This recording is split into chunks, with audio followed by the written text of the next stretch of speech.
Oggi abbiamo fatto il punto sull'andamento dell'accordo quadro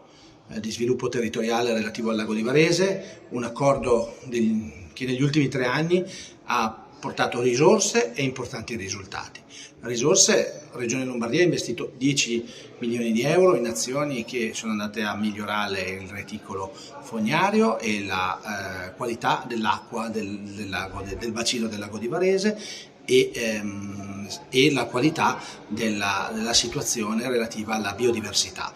E questo è stato raggiunto grazie a un metodo che ha messo insieme istituzioni e comunità per raggiungere quello che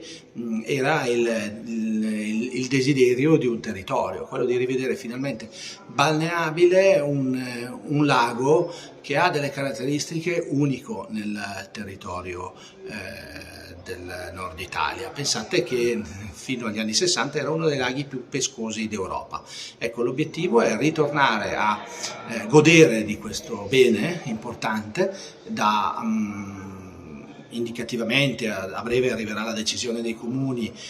dal 20 giugno in poi sarà nuovamente balneabile, fruibile e l'idea è quella di continuare il percorso per altri 3 anni insieme alle stesse istituzioni per poter dare nuove progettualità e rendere il lago di Varese sempre più vivibile, un luogo ameno e sostenere la grande biodiversità del territorio.